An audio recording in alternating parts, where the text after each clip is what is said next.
సాయిమాత పాదపద్మములకు నా హృదయపూర్వక ప్రణామములు. నాకు స్వామి పెట్టిన పేరు సాయిలత. నేను అనంతపురం స్వామి కళాశాలలో 1980 నుండి 85వ సంవత్సరం వరకు విద్యను అభ్యసించడం జరిగింది. 80 నుండి 82 వరకు ఇంటర్మీడియట్, 82 నుండి 85 వరకు డిగ్రీ చేశానన్నమాట. అయితే మాది 82-85 batch Sathya Sai university first integrated batch అన్నమాట. అంటే కంప్లీట్గా స్వామి డిజైన్ చేసిన కరిక్యులం. ఈ కరిక్యులంలో కేవలం అకాడమిక్సే కాకుండా ఆల్రౌండ్ డెవలప్మెంట్ కోసం ఎలెక్టివ్స్, అవేర్నెస్, ప్లస్ స్పోర్ట్స్, యోగాసనాలు ఇవన్నీ అన్నమాట. అన్ని రకాల సంపూర్ణ వ్యక్తిత్వ వికాసం కోసం ఏమేమి అవసరమో అవన్నీ మాకు కరిక్యులంలో స్వామి చేర్చారనమాట. మా బ్యాచ్ అప్పుడు హిల్ వ్యూ స్టేడియంలో స్పోర్ట్స్ మీట్ జరిగేది కాదు, అనంతపూర్లోనే మా కాలేజీలోనే జరిగేది. అయితే స్వామి అనంతపురం వస్తున్నారు అన్నది 1-2 రోజుల ముందర మాకు స్వామి వద్ద నుండి కుటుంబరావు గారు మెసేజ్ పంపించేవారు. ఆ మాట తెలిసిందో లేదో మొత్తం క్యాంపస్లో ఉన్న ప్రతి ఒక్క జీవి, ప్రతి ఒక్కళ్ళు, 400 మంది స్టూడెంట్స్, 50-60 మంది టీచర్లు, మాలీలు, బంట్రోత్తులు అందరూ స్వామి కార్యక్రమం మీద ఆ 2-3 రోజుల పాటు నిత్యం స్వామి కోసమే సమస్తం, ప్రతి ఒక్క పని స్వామిని తలుచుకుంటూ స్వామిని ఆనంద పెట్టే విధంగా ప్రిపరేషన్స్ జరిగేవి. పెద్దవాళ్ళ లీడర్షిప్లో, అంటే సీనియర్ టీచర్స్ కానీ సీనియర్ అక్కలు కానీ వాళ్ళు చెప్పిన గైడెన్స్లో మొత్తం అన్నీ చేసేవాళ్ళం. ఇది అనంతపూర్లో చదివిన ప్రతి ఒక్కళ్ళకి ఒక అపూర్వమైన అనుభవం. అయితే స్వామి మేము ఇంటిగ్రేటెడ్ బ్యాచ్ అవ్వడం వల్ల ప్రతి ఒక్క స్టూడెంటు యోగాసనాలు, స్పోర్ట్స్, మార్చ్ పాస్ట్లో తప్పనిసరిగా పార్టిసిపేట్ చేయాలి. ప్రైజ్ వచ్చిందా లేదా అన్నది విషయం కాదు, ప్రతి ఒక్కళ్ళం పార్టిసిపేట్ చేయాల్సిందే. అయితే నేనేం పెద్ద స్పోర్ట్స్ పర్సన్ని కాదు, అసలు స్పోర్ట్సే రావు నాకు. కాకపోతే యోగాసనాలు కొంతవరకు ఒక అవగాహన ఉంది. అందుకని స్వామి వచ్చినప్పుడు మేము మా బ్యాచ్ వాళ్ళందరం స్వామికి యోగాసనాలతో వెల్కమ్ అన్న అక్షరాలని ఫార్మేషన్ చెయ్యాలని డిసైడ్ చేసుకున్నాం. అయితే అందులో వెల్కమ్లో ఓ ఫామ్ చెయ్యాలంటే చక్రంలాగా చెయ్యాలి. సో అందుకని చక్రాసనం వేయడానికి నన్ను ఎన్నుకున్నారు. అయితే ఆ చక్రాసనం వేయాలంటే, యోగాసనాలు చేయడానికి ఆడవాళ్ళకి కొన్ని సమయాల్లో కష్టం ఉంటుంది. అయితే స్వామి వచ్చినప్పుడు సరిగ్గా నాకు ప్రాబ్లం ఉంది. అయితే ఈ విషయం చెప్తే నన్ను ఎక్కడ తీసేస్తారో అని చెప్పకుండా చేసినప్పుడు చాలా భరించలేని నొప్పి వచ్చేసింది పొట్టలో. ఒక సివియర్ క్రాంప్స్ వచ్చేసాయి. నేను అది హోల్డ్ చేయగలనా లేదా అని కూడా నాకు తెలియలేదు. కానీ మొత్తానికి అది అయిపోయింది.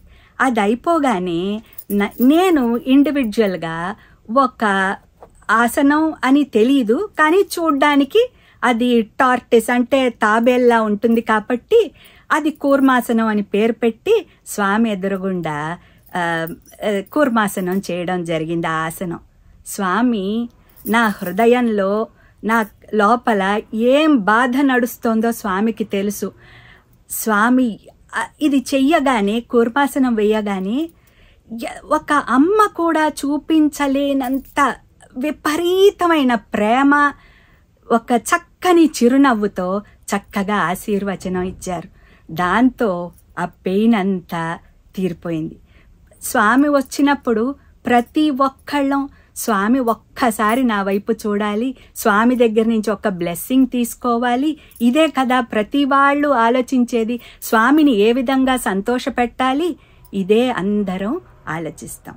అయితే వేరే స్పోర్ట్స్ ఎందులోనూ లేను, కానీ మార్చ్ పాస్ట్లో అందరూ తప్పనిసరిగా ఉండాలి. ఈ మార్చ్ పాస్ట్లో చాలా ముఖ్యమైన విషయం ఏంటంటే మొత్తం అందరూ ఒకే స్పీడ్లో ఒకే రిథంలో వెళ్ళాలి. అంటే ఏమిటి? హార్మనీ మెయింటైన్ చేయాలి. Moving along with all at the same pace. నేను అనేది అక్కడ ఉండదు. అందరం, మనం, మేము. అది ఈ మార్చ్ పాస్ట్ నుండి అది చాలా ఇంపార్టెంట్ విషయం. ఇంకొక ఈ మార్చ్ పాస్ట్ గురించి చెప్పాలంటే మొత్తం సృష్టిలో ఎక్కడ భగవంతుడికి గౌరవ వందనం ఇచ్చిన యూనివర్సిటీ స్టూడెంట్సే లేరు. కేవలం సత్యసాయి యూనివర్సిటీ వాళ్ళు మాత్రమే. అంటే మార్చ్ పాస్ట్ వాళ్ళు ఒక్కొక్క గ్రూపు, అంటే డిఫరెంట్ హౌసెస్ ఉంటాయి కదా, వాళ్ళు వెళ్తుంటే స్వామి చక్కగా ఇలా మేమందరం సెల్యూట్ చేస్తుంటే స్వామి ఆశీర్వదించేవారు. ఈ ప్రపంచంలో ఎక్కడైనా ఛాన్సలరు అంత వాత్సల్యంతో తన స్టూడెంట్స్, తన యూనివర్సిటీలో చదువుతున్న విద్యార్థుల కోసం ఇంత కష్టపడడం మనం ఎక్కడా చూడం. ఎంతటి ఆదర్శం ఇచ్చారు స్వామి. ఇది తలుచుకుంటే చాలా మనసుకి చాలా ఆనందం అనిపిస్తుంది. అయితే ఈ స్పోర్ట్స్ మీట్ అవ్వగానే స్వామి స్పీచ్ ఇచ్చారండి. స్వామి స్పీచ్ ఎప్పుడు ఇస్తారు, స్పోర్ట్స్ మీట్ తర్వాత ఇస్తారు, కాలేజ్కి ఎప్పుడు వచ్చినా స్వామి స్పీచ్ ఇస్తారు. ఆ స్పీచ్లో స్వామి ఏం చెప్పారంటే, మీరందరూ ఇంత చక్కని ప్రదర్శనలు చేశారు, యోగాసనాలు చేశారు, అనేక వ్యాయామాలు చేశారు. ఇవన్నీ కూడా కేవలం ఇక్కడ విద్యార్థులుగా ఉన్నప్పుడే కాదు, మీ జీవితాంతం ఇది తప్పనిసరిగా పాటించాలి అని స్వామి చాలా ఇది చెప్పారనమాట. అయ్యేప్పటికీ తర్వాత నాకు పెళ్ళైపోయింది. అయినా కూడా త్రూఅవుట్ ప్రెగ్నెంట్గా ఉండే వరకు నేను ఎప్పుడు స్వామి ఆ మాట చెప్పారని యోగాసనాలు మట్టుకు ఇంక్లూడింగ్ శీర్షాసనం తప్పనిసరిగా చేసేదాన్ని. అయితే ప్రెగ్నెన్సీలో చెయ్యకూడదు కాబట్టి చెయ్యలేదు. ఇంకా ఒక్కసారి అలవాటు వదిలేశాక ఇంకా మానేశాను యోగాసనాలు చేయడం. దాంతో అనేక హెల్త్ సమస్యలన్నీ వచ్చాయి, అనేక ప్రాబ్లమ్స్. సో అప్పుడు నాకు రియలైజేషన్ వచ్చింది, స్వామి ఏం చెప్పినా మన మంచి కొరకే. స్వామి ఏ ఒక్క పదం, ఏ ఒక్క అక్షరం కూడా అనవసరంగా చెప్పరు. దట్ మీన్స్ అ లాట్ ప్రతి ఒక్కళ్ళకి. సో మళ్ళీ యోగాసనాలు స్వామి చెప్పిన విధంగా జీవన విధానం మార్చుకున్నప్పటి నుంచి మళ్ళీ ఆరోగ్యం కుదుట పడడం మొదలెట్టింది. అయితే స్వామి ఈ అన్న సెంటెన్స్కి నాకేమని అర్థమైందంటే, చిన్నప్పుడు బాల్ వికాస్ స్వామి 50th బర్త్డేకి బాల్ వికాస్ ర్యాలీ నడిచింది. సో బాల్ వికాస్ విద్యార్థులందరికీ మార్చ్ పాస్ట్ నేర్పించారు. అందులో చాలామంది ఈ వింటున్న వాళ్ళల్లో చాలామందికి గుర్తు ఉండే ఉంటుంది, సాయి సాయి జప్త చలో బోలో మిల్కర్ సాయిరామ్. ఈ పాటని నేర్పించి మేమందరం తెలుగు వాళ్ళం, అసలు హిందీయే రాదు. పాపం ఆ టీచర్లు ఎంతో కష్టపడి నేర్పించారు. అయితే ఇక్కడ విషయం ఏంటంటే, చిన్నతనంలోనే మార్చ్ పాస్ట్ అనేది ఎంత ఇంపార్టెంట్ అన్నది ఆ బాల వికాస్ ర్యాలీలో తెలిసింది. మా అందరినీ కూడా ఈ బాల వికాస్ పిల్లల్ని స్పెషల్ బస్సెస్ వేసి అనంతపురం, పుట్టపర్తి నుంచి అనంతపురం స్వామి పంపించారు. పంపించి అక్కడ 3-4 రోజుల పాటు చక్కగా మార్చ్ పాస్ట్ ట్రైనింగ్ ఇచ్చారనమాట. ఇప్పించి మళ్ళీ పుట్టపర్తి స్వామి 50వ జన్మదినం సందర్భంగా మా అందరి చేత మార్చ్ పాస్ట్లో మళ్ళీ అక్కడ కూడా స్వామి గౌరవ వందనం మా దగ్గర నుంచి తీసుకున్నారు, చక్కగా బ్లెస్ చేశారు. అంటే ఏంటి, చంటప్పటి నుంచి physical wellness or physical fitness ఎంత ఇంపార్టెంటో స్వామి అక్కడ చెప్పారు. ఇంకొకటి, పుట్టపర్తిలో మా నాన్నగారు వర్క్ చేసేవారు. రిటైర్ అయ్యాక వచ్చారనమాట నాన్నగారు అక్కడ లెక్చరర్గా వర్క్ చేయడానికి. వస్తే స్వామి చక్కగా వాళ్ళ చేత కూడా స్పోర్ట్స్ కాంపిటీషన్స్ పెట్టేవారు. వాళ్ళందరూ ఎంత పెద్దవాళ్ళైనా సరే 60, 70, 80 అందరూ వాళ్ళు కంగారుగా లెమన్ అండ్ స్పూన్ రేస్ కానీ, సాక్ రేస్ కానీ, క్విక్ వాకింగ్, స్పీడ్ వాకింగ్ కానీ,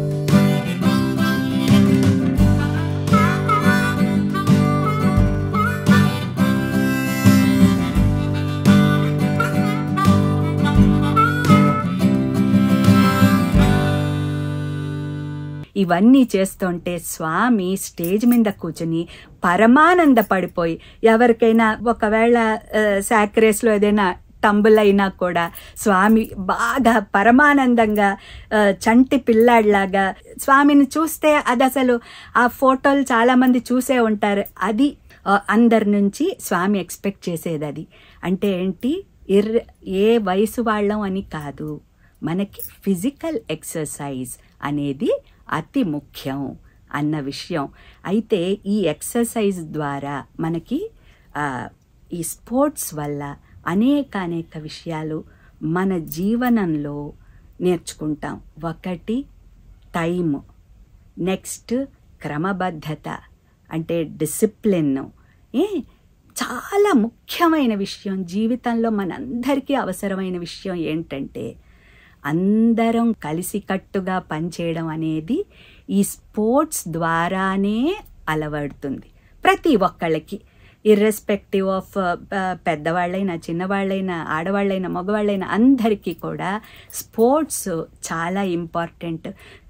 దిస్ జర్నీ అంటే నేను నుండి మనము వరకు ఈ జర్నీని సాగించడంలో స్వామి వద్ద విద్యాభ్యాసం అండ్ ఎస్పెషలీ స్పోర్ట్స్ మీట్ ఎంతగానో నాకు హెల్ప్ అయ్యాయి. ఇది నా వృత్తిలో కూడా నేను 20 ఏళ్ల పాటు జూనియర్ కాలేజ్ లెక్చరర్గా వర్క్ చేశాను. సో చాలా ఏళ్ళు క్లాస్ టీచర్గా కూడా ఉంటాం అన్నమాట. అయితే how to be an ideal class teacher guiding the students, ఇది కూడా ఈ స్పోర్ట్స్ మీట్ సందర్భంగానే నేర్చుకోవడం జరిగింది. ఈ అందరం కలిసి పిల్లల్ని ఎలా గైడ్ చేయాలి. అయితే ఈ విషయంలో ఒకటి చెప్పాలి. మా కాలేజీలో నా క్లాస్ రూమ్ 3rd ఫ్లోర్లో ఉండేది. 3rd ఫ్లోర్లో ఉంటే డెస్క్లన్నీ పాడైపోవడం వల్ల కాలేజ్ మేనేజ్మెంట్ కొత్త డెస్క్లు తయారు చేయించి 2-3 నెలలైనా కూడా మాకు అందట్లేదు. అయితే ప్రిన్సిపల్ దగ్గరికి వెళ్ళి రిక్వెస్ట్ పెడితే ఆయన అన్నారు, మనకి ప్రస్తుతం ఎవరు ఇవి షిఫ్ట్ చేయడానికి మ్యాన్ పవర్ లేదు, ఒకవేళ పిల్లలు ఏదైనా తీసుకెళ్తామంటే దే క్యాన్ అన్నారు. అయ్యేప్పటికీ పిల్లల్ని మోటివేట్ చేస్తే పాపం 15-16 ఏళ్ల పిల్లలు, పైగా ఎంతో గారాభంగా కష్టపడకుండా పెరిగిన సిటీ పిల్లలు, వీళ్ళు okay ma'am will do it అన్నారు. అని 1/2 కిలోమీటర్ అవతల ఉన్న 40 పెద్ద బలమైన డెస్కుల్ని మోసుకొచ్చి 3వ అంతస్తుకి ఎక్కించారు. ఇది చూసి మిగిలిన స్టాఫ్ అందరూ వాట్ ఈస్ షీ డూయింగ్, పిచ్చా, పిల్లల చేత పని చేయిస్తుందా? వాళ్ళకు అసలు తెలియని విషయం, అనంతపురంలో ఆడవాళ్ళమైనా మేము 15-16 ఏళ్ల నుంచే ఎంత బరువు పనులు చేసేవాళ్ళం అన్నది టీచర్స్ అలా ట్రైనింగ్ ఇచ్చారు, అది తెలీదు.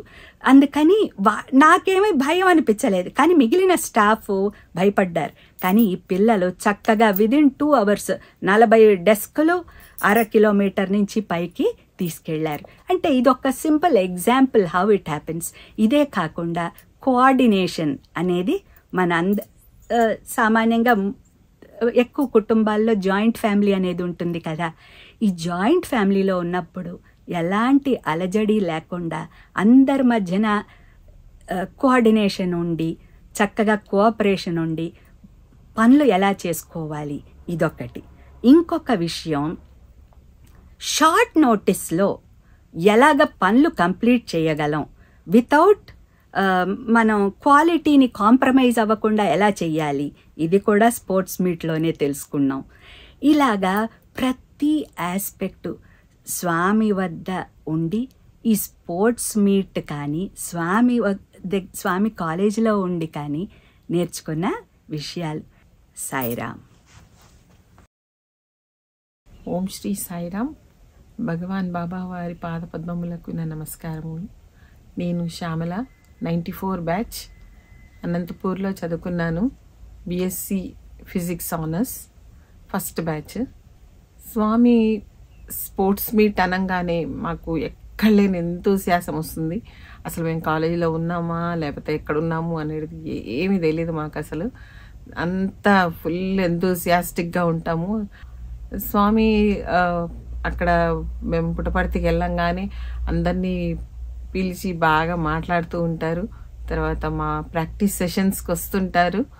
వచ్చినప్పుడు అందరం టెంట్ దగ్గరికి వెళ్ళిపోయేసి స్వామి దగ్గర చాలా చాలా చనువుగా, అంటే అసలు మేము స్వామితో మాట్లాడుతున్నామా లేకపోతే మా కో స్టూడెంట్స్తో మాట్లాడుతున్నామా అన్నట్టుగా ఉంటుంది. ఇంట్లో వాళ్ళతో మాట్లాడినట్టుగా. ఫస్ట్ వెళ్ళంగానే స్వామి రాగానే ఇవే అడుగుతారు, పిల్లలు తిన్నారా, పిల్లలు మజ్జిగ తాగారా, పిల్లలకి ఏమైనా ఇచ్చారా అని. తర్వాత అప్పుడు అడుగుతారు ఏం చేస్తున్నారు, మీరు దేంట్లో ఉన్నారు, మీరు దేంట్లో ఉన్నారు అనేసి. అని అందరం చాలా హ్యాపీగా స్వామితో మాట్లాడుతూ ఉంటాము.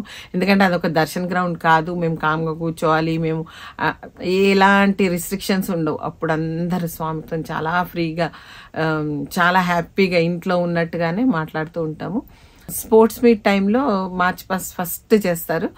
అది ఇన్స్టిట్యూట్ బ్యాండ్ స్టార్ట్ అవ్వగానే అందరికీ ఒకలాంటి ఉత్సాహం. అసలు ఆ బ్యాండ్ సౌండ్ మన చెవిలోకి వినపడంగానే అది ఎంత ఉత్సాహం అనేసి అంటే, స్పోర్ట్స్ మీట్ అంటే అసలు ఇట్లా ఉంటుందా అని. మార్చ్ పాస్ట్ అనేది టీచర్స్ కానీ తర్వాత ప్రైమరీ స్కూల్ టీచర్స్ కానీ March past is very sacred, it's a sacred thing అని చెప్పేవాళ్ళు. అంతవరకు అది మార్చ్ పాస్ట్ అంత సేక్రెడ్ అని మాకు తెలియదు. సో నాకు చాలా ఇంప్రెస్ అయ్యేది ఫస్ట్ మార్చ్ ఫస్ట్ అనమాట. ఆ తర్వాత మా ఫస్ట్ ఇయర్లో ఉన్నప్పుడు ఫిగర్ ఫార్మేషన్స్ చేసాము. ఆ ఫిగర్ ఫార్మేషన్స్ కూడా అదంతా కూడా ఒక యూనిటీ. ఎంతమంది పిల్లలతోని అన్ని ఫిగర్స్ ఫామ్ చేయాలనేసి అనేది అది చాలా ఎంతో దానికి కృషి అవసరము. ఆ కృషికి టీచర్స్ చాలా కష్టపడేవాళ్ళు అనమాట. ఆ టీచర్స్ తర్వాత వాళ్ళ ఫార్మేషన్స్ ఎట్లా చేయాలనేది, తర్వాత పిల్లల్ని కూడా ఒక క్రమశిక్షణ ఉండాలనేసి అని ఎగ్జాక్ట్గా, అంటే ఇట్లా రాకపోతే మళ్ళీ చేయించేవాళ్ళు మాతోని. తర్వాత నేను సెకండ్ ఇయర్లో ఉన్నప్పుడు సోడ్ ఫైటింగ్ చేసాము. అందరము వీర వనితల్లాగా, ఝాన్సీ రుద్రమాదేవిలాగా బాగా చేసామన్నమాట. స్వామి వచ్చి చాలా బాగా చేశారు, పిల్లలందరూ బాగా చేస్తున్నారు అని చెప్పారు. తర్వాత నా ఫైనల్ ఇయర్లో మేము సైక్లింగ్ చేసామన్నమాట. సైకిల్స్తో ఫార్మేషన్, అందరూ సైకిల్ పైన, అంటే కొందరేమో సైకిల్ తొక్కుతారు, వెనకాల కొందరు పిల్లలు ఫార్మేషన్స్ చేస్తూ ఉంటారు. సో ఆ సైకిల్ ఫార్మేషన్స్లో కూడా మనకి ఎంత యూనిటీ ఉంది అనేది మనకి అక్కడ మనకి కాన్సన్ట్రేషన్. తర్వాత ఇంతమంది పిల్లలతోని ఇన్ని ఫార్మేషన్స్ చేయాలనేసి అంటే ఎంత యూనిటీ అవసరం అనేది స్వామి దగ్గర మనం నేర్చుకోవాల్సిందనమాట. సో ఈ క్రమంలో మేము యాక్చువల్గా ఈ మధ్యలో లాస్ట్ ఒక 2-3 ఇయర్స్ బ్యాక్ కోవిడ్ టైంలో ఇక్కడ హైదరాబాద్ అలుమ్ని సిస్టర్స్ అందరు కలిసి ఒక 1-2 డేస్లోనే అసలు ఇదంతా స్వామిస్ గ్రేస్. సో స్వామి అక్కడ నేర్పించింది ఇక్కడ మేము ఇంప్లిమెంట్ చేయడానికి అనేసి అని ఇక్కడ సిస్టర్స్ కోవిడ్ టైంలో మనము అందరికీ ఫుడ్ సప్లై చేద్దాం అనేసి అని ఒక ఆలోచన ఉంది. సో ఆ కోఆర్డినేషన్ అనేది మేము స్వామి దగ్గర నేర్చుకుని వచ్చిన తర్వాతనే మాకు అర్థమైందనమాట. ఇక్కడ 1-2 డేస్లో పర్ఫెక్ట్గా ఒక ఇది ఫ్రేమ్ తయారు చేసేసి హెల్ప్ లైన్ తయారు చేసేసి అందరూ ఎంత బాగా కోఆర్డినేట్ చేసేసి ఎన్నో ఫ్యామిలీస్ కి ఫుడ్ పంపిస్తే అవన్నీ స్వామి గ్రేస్ మా పైన ఉండడం వల్లనే మేము ఇది చేయగలిగాము. సో నేను నేర్చుకున్నది అదే స్వామి దగ్గర. ఇప్పటికైనా కానీ మా సీనియర్ సిస్టర్స్ మేము ఏ విషయము మేము అడిగినా కానీ వాళ్ళు చెప్తే అసలు స్వామి చెప్పినట్టే ఉంటుంది మాకు. అందరు ఇప్పటికైనా కానీ చాలా కోఆర్డినేషన్ తోని స్వామి ఏవైతే నేర్పించారో అవన్నీ ఫాలో అవుతూ సీనియర్ సిస్టర్స్ మాకందరికి బాగా నేర్పిస్తూ ఉంటారు. జై సాయిరామ్.